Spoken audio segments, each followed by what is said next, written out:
नमस्कार, स्वागत है आप सभी का। आप देख रहे हैं उत्तराखंड प्राइम। आपके साथ मैं हूं राजीव ढोंडियाल। शुरुआत करेंगे उत्तराखंड प्राइम की बड़ी खबर से। चारधाम यात्रा को लेकर मुख्यमंत्री ने बयान दिया है। मुख्यमंत्री का बयान कि सुरक्षित वातावरण में फैसला लिया जाएगा। उन्होंने कहा कि यात्रा शुरू करने के लिए मानसिक तैयारी बहुत ज्यादा जरूरी, यानी कि उत्तराखंड मानसिक रूप से तैयार नहीं है, सुरक्षित वातावरण अभी नहीं है, तो सुरक्षित वातावरण में इसका निर्णय लिया जाएगा। लॉकडाउन की वजह से चारधाम यात्रा बंद है और चारधाम यात्रा लाखों श्रद्धालु बद्रीनाथ, केदारनाथ, गंगोत्री, यमुनोत्री धाम के दर्शन करने के लिए पहुंचते हैं और इस वक्त चारधाम यात्रा अपने चरम पर होती है, पीक पर होती है। लेकिन और राजस्व भी उत्तराखंड की सरकार को इससे बड़ा आता है, लेकिन लॉकडाउन की वजह से यात्रा बंद है। यात्रा खोलने का निर्णय भी सरकार को लेना है, लेकिन सरकार का फिलहाल ये कहना है कि सुरक्षित वातावरण में निर्णय लिया जाएगा। रवि कैंतुरा हमारे संवाददाता इस खबर पर और ज्यादा जानकारी के साथ जुड़ गए हैं। रवि, यानी कि फिलहाल कोई संभावना नहीं है, अभी सुरक्षित वातावरण का इंतजार कर रही है त्रिवेंद्र सरकार और मानसिक रूप से अभी तैयार भी नहीं है, जैसा कि मुख्यमंत्री के बयान से लग रहा है। और मुख्यमंत्री ने क्या क्या कहा है?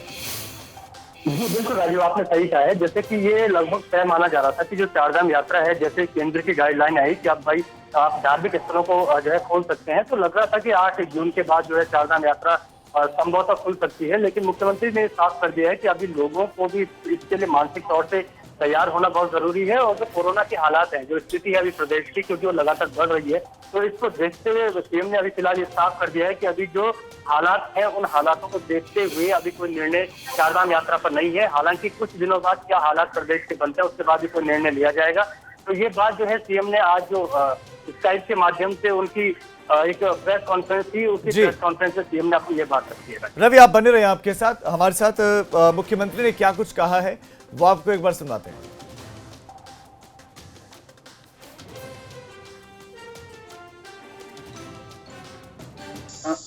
देखिए, चारधाम यात्रा के लिए हम जब ये समझ लेंगे कि अब हम खतरे से मुक्त हैं, और सबसे बड़ी बात है कि जो स्थानीय लोग हैं उनकी भी मानसिक तैयारी चाहिए। तो मैंने बताया कि ये बड़ी गतिशील है, डायनामिक है। ऐसे में हम समय समय पर इस पर निर्णय लेते हैं।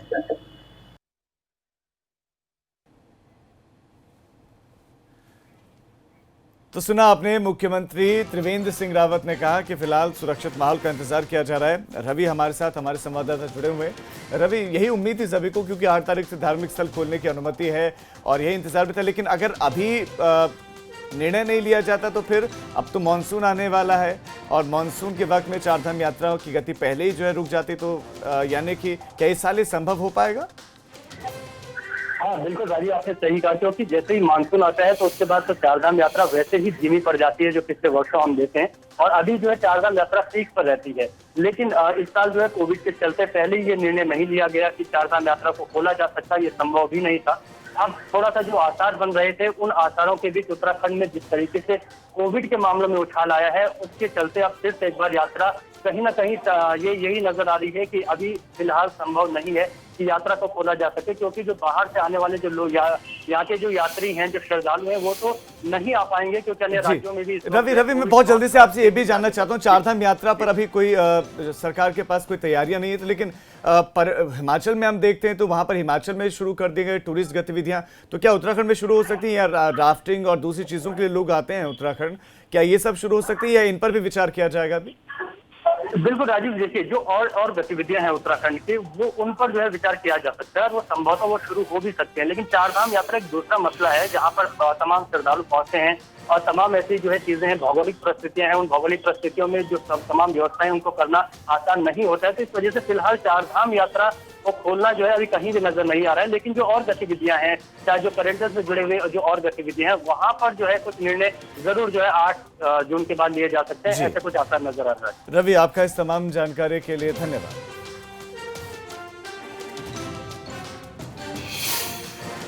काशीपुर में जंगल से रास्ता भटककर एक चीतल शहर में आ गया और इस दौरान कुत्तों के हमले के दौरान चीतल अपनी जान बचाने के लिए नहर में कूद गया। लोगों की जानकारी देने पर वन विभाग की टीम मौके पर पहुंची, जिसके बाद चीतल को रेस्क्यू किया गया। काशीपुर के रिहायशी इलाके में ये चीतल आ गया।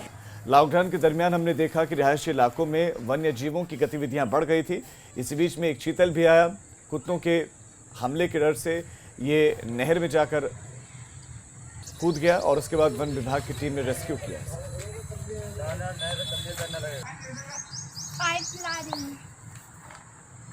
चप्पल जाओ मेरे पकड़। अरे पानी गलत है ना, गरम घाव का कोई चीज हो पानी न डाल दें।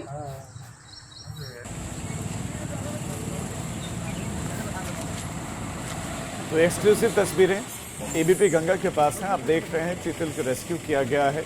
रिहायशी इलाके में ये चीतल आ गया था। ऐसे में लोगों ने चीतल की जानकारी वन विभाग को दी कि एक चीतल फंसा हुआ है, नहर में फंसा हुआ है और उसको रेस्क्यू किया जाए। तो वन विभाग की टीम पहुंची भी, चीतल को रेस्क्यू किया भी और अब उसकी सेहत को देखते हुए उसको फिर उसके बाद जंगल में छोड़ दिया जाएगा। चप्पल जाओ मेरे पकड़। अरे पानी गलत है ना, गरम घाव का कोई चीज हो पानी न डाल दें। तो काशीपुर से खबर हम आपको दे रहे हैं जहां रिहायशी इलाके में चीतल घुस आया और लॉकडाउन के दरमियान हम देखा मसूरी में, चाहे वो रामनगर हो या जंगल से सटे हुए जो इलाके हैं, रिहायशी इलाकों में गतिविधियां बहुत ज़्यादा बढ़ गई थी। कोटद्वार में वन विभाग की दबंगई देखने को मिली है। वन गुर्जरों की झोपड़ी में आग लगा दी गई। ये वन विभाग की दबंगई। वन विभाग ने वन गुर्जरों की झोपड़ी में आग लगा दी है और आग में 4 परिवारों की झोपड़ियां जलकर खाक हो गए हैं। ये खबर बढ़ी और उसके बाद डीएफओ ने पार्षद के साथ भी बदसलूकी की है। तो दबंगई की पराकाष्ठा कि पहले झोपड़ियां जला दी गई और उसके बाद पार्षद के साथ भी बदसलूकी की गई है। कोटद्वार से खबर आपको दे रहे हैं। वन गुर्जर बड़ी संख्या में रहते हैं कॉर्बेट नेशनल पार्क में और हमें बाहर निकाल दिया, हमारा झोपड़ा भी जला दिया और बच्चों को भी मारा पीटा और कपड़े भी हमारा जला दिया। अब हम कहाँ जाएंगे बच्चों को लेकर? कब से है कौन, क्या कुछ कारण बताया गया था जो आपके साथ ये हुआ है? ये हमें कुछ नहीं ये बताया भी, हमें तो बाहर निकाल दिया। अब आप भूखे पड़े हमारे बच्चे भी। और गिरीश तिवारी हमारे संवाददाता इस पर और ज्यादा जानकारी देंगे। गिरीश, ये पूरा का पूरा मामला हमें समझाइए कि वन विभाग ने क्यों झोपड़ियां जलाएं और उसके बाद बदसलूकी की। ये राजीव आपको बता दूं, कोटद्वार लहसुन वन विभाग के क्षेत्र में ये एरिया आता है। ये सुखरा नदी के किनारे कुछ टाइम पूर्व ही गुजर जो है ये कोविड-19 की वजह से ये परिवार यहाँ पर आके रह रहा था। यहाँ पर रह रहा था। फॉरेस्ट द्वारा जब उन्हें पता चला कि परिवार यहाँ पर वन गुजर यहाँ पर रह रहा है, तो देखिए एक बहुत ही गलत तरीका होता है। मानते हैं अगर यहाँ पर परमिशन नहीं भी ली थी तो उन्हें कुछ नहीं बताया और यहाँ पर आकर से उन्होंने उनके साथ बदतमीजी उसमें जो है आग लगा दी। मैं आपको बता दूं कि जो सरकार द्वारा उन्हें राशन मुहैया वहाँ पर कराया जा रहा था, उसमें उनका राशन रखा था, सामान रखा था, सारा का सारा राशन और सामान भी उस पूरी झोपड़ी के साथ वहाँ पर वो जल गया है। अब छोटे छोटे बच्चे परिवार उनके साथ में वो सारे के सारे बेघर हो गए। स्थिति इतनी खराब हुई कि उन लोगों को दर दर भटकना पड़ा है। इसी की सूचना जब वहां पर जो पार्षद को मिली, उनके द्वारा जब वन विभाग से जानने की कोशिश करी गई कि आपके द्वारा ऐसा क्यों किया, तो मैं आपको बता दूं वहां पर जो वनाधिकारी थे उनके द्वारा पार्षद के साथ भी बदतमीजी करी गई है। उसी को लेकर मैं आपको बता दूं ताजा अपडेट आज भी जो है वहां पर काफी धरना प्रदर्शन चल रहा है और उसी संबंध में वहां पर वार्ता की जा रही है। गिरीश, आपका इस तमाम जानकारी के लिए धन्यवाद। पंतनगर कृषि विश्वविद्यालय के छात्र पर एक युवती से छेड़छाड़ का आरोप है, जिसके बाद आरोपी युवक के खिलाफ मुकदमा दर्ज करते हुए उसे पुलिस ने गिरफ्तार कर लिया है। आरोपी ने पूछताछ में बताया कि वो अफगानी मूल का रहने वाला है।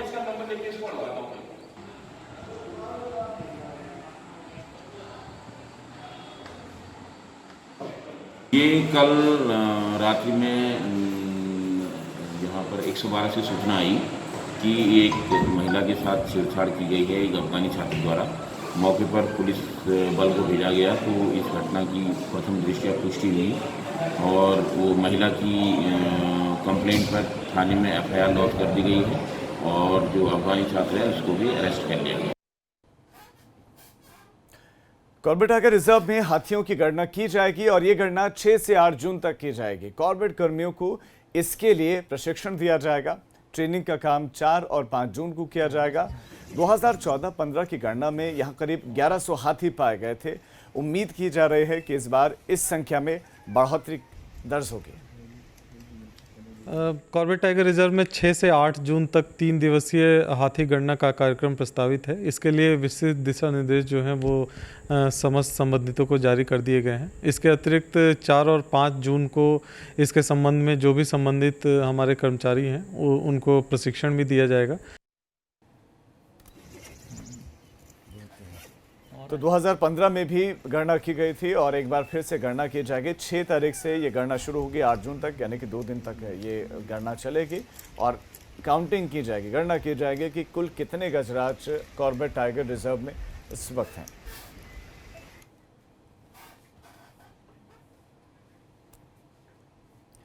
देहरादून से बड़ी खबर। देहरादून में एक और कोविड-19 टेस्टिंग लैब में इजाफा हुआ है। देहरादून में कोविड-19 कोरोना वायरस की टेस्टिंग के लिए एक और लैब बढ़ी है। आईआईपी ने कोविड-19 टेस्टिंग लैब तैयार की है और ये टेस्टिंग लैब हर एक दिन 30 से 100 सैंपल की जांच करेगी। तो 30 से 100 सैंपल की जांच यहां पर हो पाएगी।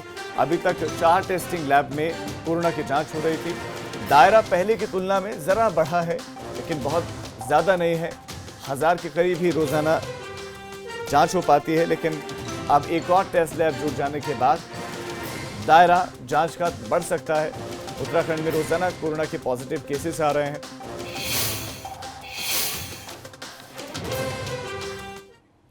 बागेश्वर में 5 और नए कोरोना के पॉजिटिव मरीज मिले हैं और इन 5 मामलों के साथ अब जिले में कोरोना पॉजिटिव मरीजों की संख्या 21 हो गई। ये सभी 5 कोरोना के पॉजिटिव लोग बीते दिनों बाहरी प्रदेशों से वापस आए थे और इन्हें क्वारंटीन किया गया था। हालांकि राहत की बात यह है कि जिले के 5 कोरोना संक्रमित मरीज ठीक होकर घर भी चले गए हैं। तो जिले में बागेश्वर में 5 और कोरोना के पॉजिटिव केसेस मिले हैं और राहत की बात यह है कि 5 पॉजिटिव मिले हैं तो 5 लोग ठीक होकर घर भी जा चुके हैं, 5 स्वस्थ हो गए। कुल मरीजों की संख्या 21 इस वक्त जिले में।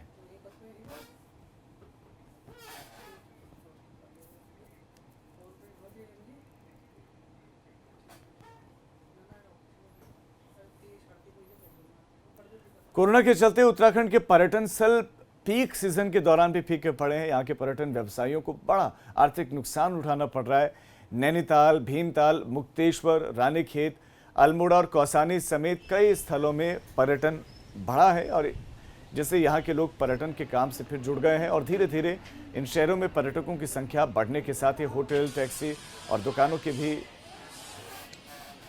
जो आमदनी है वो अब आएगी। लेकिन मार्च से कोरोना काल के चलते जनता कर्फ्यू और फिर लॉकडाउन लागू होने के बाद पर्यटन गतिविधियों पर रोक लगा दी गई है और 8 तारीख से जो रेस्टोरेंट हैं, जो होटल्स हैं वो एक बार फिर से खुल पाएंगे। तो इससे जो टूरिस्ट यहाँ पर आएंगे वो राहत के साथ ज़रूर लेंगे। नैनीताल तो इस टाइम पे कारोबार के हिसाब से बिल्कुल नील है, कहीं से कोई टूरिस्ट का आना जाना नहीं है और यहाँ के सभी दुकानदार जितने भी हैं, समस्त दुकानदार बहुत परेशान हैं। सबसे ज़्यादा इफेक्ट ही टूरिज्म इंडस्ट्री पे पड़ा है और आज की डेट में सरकार ने कोशिश तो की है कि 8 जून से सब होटल और रेस्टोरेंट खोल दिए जाए, पर जो क्लैरिटी नहीं होने की वजह से अभी तक सब कंफ्यूजन चल रहा है। रामनगर में लंबे समय से रोडवेज स्टैंड बनाने की मांग हो रही है। इसके लिए राज्यसभा सांसद अनिल बलूनी की तरफ से काफी कोशिशें की गई थी और जल्द ही अब रामनगर में बस पोर्ट बनाने की तैयारियां हो रही हैं। ऐसे में लोगों ने इसके लिए राज्यसभा सांसद अनिल बलूनी का आभार जताया है। 27 करोड़ की लागत से बस पोर्ट का निर्माण होगा, जिसकी मंजूरी केंद्रीय परिवहन मंत्रालय की तरफ से मिल चुकी है।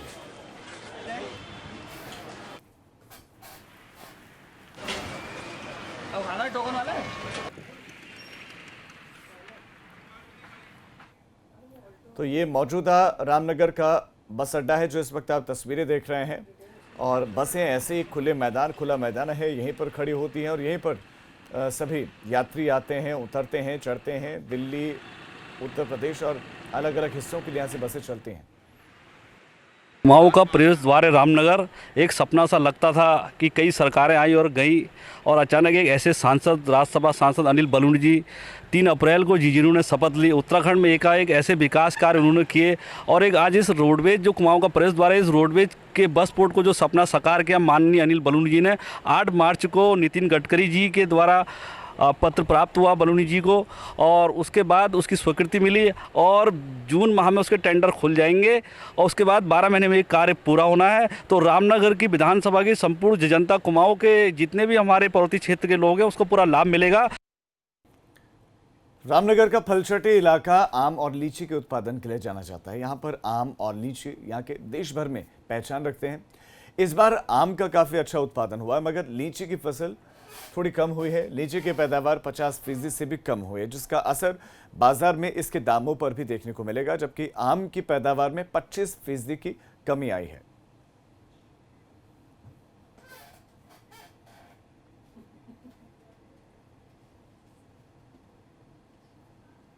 इस बार आम की स्थिति लगभग 75% सही है, जो लगभग 16,000 मीट्रिक टन जाने का अनुमान लगाया गया है। और लीची का उत्पादन 50% से कम है, जो लगभग 4,000 मीट्रिक टन तक ही इस बाजार में से जा सकता है। केदारनाथ के तीर्थ पुरोहितों ने जिलाधिकारी से मुलाकात की और जून में किसी भी तरह की यात्रा नहीं शुरू करने की मांग की। दरअसल कोरोना महामारी से लगे लॉकडाउन के बाद 8 जून से तीर्थ स्थलों में यात्रा की छूट को लेकर तीर्थ पुरोहित और स्थानीय लोगों में डर बना हुआ है।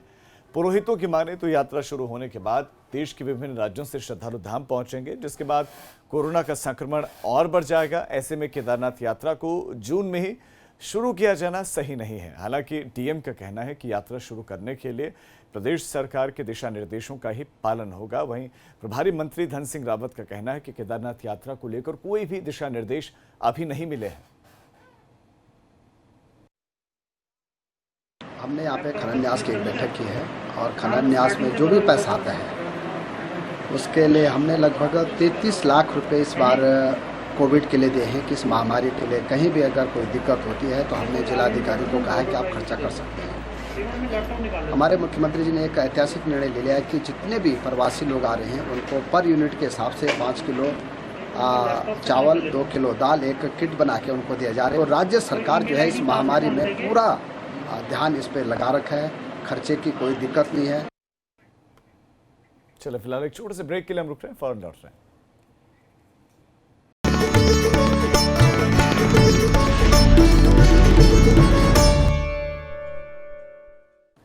ब्रेक के बाद आप सभी का स्वागत है और अब बड़ी खबर आपको हम बड़कोट से देंगे, जहां पर एबीपी गंगा की खबर का असर हुआ है। खबर थी टैंक में बंदर मिला हुआ था, मरा हुआ बंदर मिला था। इस पूरे मामले में एबीपी गंगा की खबर का असर हुआ है।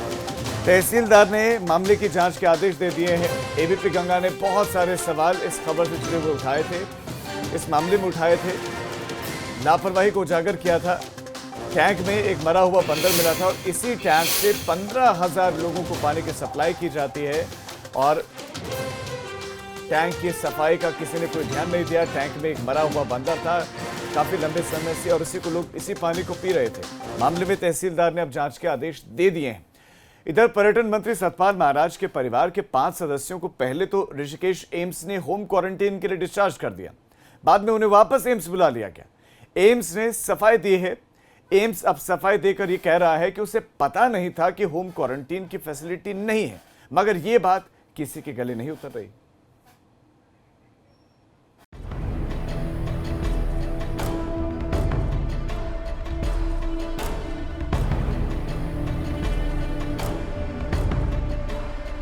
अभी तक उत्तराखंड में हर किसी का ध्यान तेजी से घूम रहे कोरोना मीटर की तरफ था, मगर कैबिनेट मंत्री सतपाल महाराज और उनकी पत्नी अमृता रावत में कोरोना की पुष्टि के बाद अब सबका ध्यान इसी ओर है। जांच के बाद सतपाल महाराज और उनके परिवार के संपर्क में आए लोगों की चेन अब और लंबी होती जा रही है।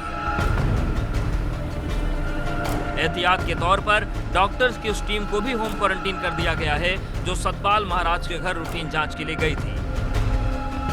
अस्पताल से मेडिकल स्टाफ की 5 लोगों की टीम स्वास्थ्य जांच के लिए सतपाल महाराज के घर गई थी। उस समय पता नहीं था कि नेगेटिव पॉजिटिव है ना, तो कल ही पता चला कि उनका मंत्री जी का भी है और अमृता मैम का भी, दोनों का पॉजिटिव रिपोर्ट आई है। तो हमने जो है अभी लेटर बनाया, उनको क्वारंटीन करेंगे हम, होम क्वारंटीन 14 डेज का, और उनके सैंपल भी भिजवाएंगे। उधर ऋषिकेश एम्स से सोमवार शाम डिस्चार्ज किए गए पर्यटन मंत्री के परिवार के 5 सदस्यों को भी वापस बुला लिया गया। ये सभी अभी कुछ दिनों के लिए एम्स में एडमिट रहेंगे। डॉक्टर्स का कहना है कि घर में होम क्वारंटीन के लिए पूरी व्यवस्था नहीं है, इसलिए फैसला लिया गया है। जब हमने इन्हें डिस्चार्ज किया तो हमको ये ज्ञान था कि ये home isolation for positive patients की जो गाइडलाइंस हैं, जहां इनका निवास स्थान है वहां पे ये पूरी कर रहे हैं। लेकिन बाद में कुछ समय उपरांत हम लोगों को पता चला कि उनके निवास स्थान पे सुविधाएं समुचित नहीं हैं। तो जैसा कि जाहिर है कि ऐसे स्थिति में हमने उनको वापस लेना ही था। लेकिन सवाल यह है कि सतपाल महाराज के परिवार के सदस्यों को घर भेजने से पहले एम्स में क्या होमवर्क नहीं किया था? अगर होम क्वारंटीन की सुविधा नहीं थी तो फिर यह फैसला क्यों लिया गया? कैबिनेट मंत्री सतपाल महाराज, उनकी पत्नी और उनका परिवार कोरोना पॉजिटिव होने के बाद पूरे उत्तराखंड में हड़कंप मचा हुआ है। लेकिन ताज्जुब की बात है कि एम्स प्रशासन ने उनके परिवार के 5 सदस्यों को इस बात पर डिस्चार्ज कर दिया कि उनके घर में होम क्वारंटीन की उचित व्यवस्थाएं हैं। लेकिन जिला प्रशासन ने इसका संज्ञान लेते हुए इन 5 लोगों को वापस एम्स लौटा दिया, जिसके बाद एम्स को 5 लोगों को फिर से अस्पताल में भर्ती करना पड़ा। दरअसल एम्स ने केंद्र सरकार की गाइडलाइंस का हवाला दिया। एम्स का कहना है कि कोई भी व्यक्ति एसिम्प्टोमेटिक है तो उसे घर भेजा जा सकता है। इसी आधार पर एम्स ने सतपाल महाराज के परिवार के सदस्यों को डिस्चार्ज कर दिया, मगर बाद में पता चला कि उनके घर पर होम क्वारंटीन की सुविधा नहीं है। चलिए आपको सुनवाते हैं कि इस पर एम्स ने क्या बयान दिया था। Ministry of health and family welfare की भी गाइडलाइंस हैं, जिसमें कि ये साफ तौर पे लिखा हुआ है कि अगर कोरोना का रोगी एसिम्प्टोमेटिक है या माइल्डली एसिम्प्टोमेटिक है, स्टेबल है, तो उसको डिस्चार्ज करके होम क्वारंटाइन भेजा जा सकता है अगर उसके पास होम क्वारंटाइन की फैसिलिटी है। तो इसको मद्देनज़र देखते हुए, क्योंकि इन लोगों के पास होम क्वारंटाइन की अच्छी फैसिलिटी हैं, जहां पर ये हॉस्पिटल से ज़्यादा कंफर्टेबल रह सकते हैं, तो इनको डिस्चार्ज कर दिया गया है। मगर बड़ा सवाल यह है कि अगर सतपाल महाराज के परिवार के लोगों के पास घर में होम क्वारंटीन की सुविधा नहीं थी तो फिर उन्होंने एम्स से ऐसा क्यों बोला? क्या सतपाल महाराज के परिवार के लोग अभी भी कोरोना को मजाक में ले रहे हैं? बड़ा सवाल है कि क्या एम्स प्रशासन ने कोरोना जैसी महामारी में होम क्वारंटीन करने के निर्णय से पहले घर की व्यवस्थाओं का जायजा तक लेना उचित नहीं समझा? ऐसे में एम्स प्रशासन पर कई सवाल खड़े होते हैं कि क्या ये किसी के दबाव में निर्णय लिया गया था, या फिर जिला प्रशासन अगर इस पे संज्ञान नहीं लेता तो क्या एक बड़ी चूक फिर से हो सकती थी। अपने सहयोगी क्रिस्टोफर लॉरेंस के साथ रवि कैंतुरा, एबीपी गंगा, देहरादून। रुद्रप्रयाग के प्रभारी मंत्री धन सिंह रावत ने मीटिंग की। इस दौरान उन्होंने 22 स्वास्थ्य केंद्रों में उपकरण और मरम्मत के लिए न्यास निधि से 33 लाख रुपए देने की घोषणा की। सोशल मीडिया पर धन सिंह रावत को लेकर काफी अफवाहों पर भी मंत्री ने कहा कि ये विरोधियों की साजिश है। अब एक छोटे से ब्रेक के लिए प्रोग्राम।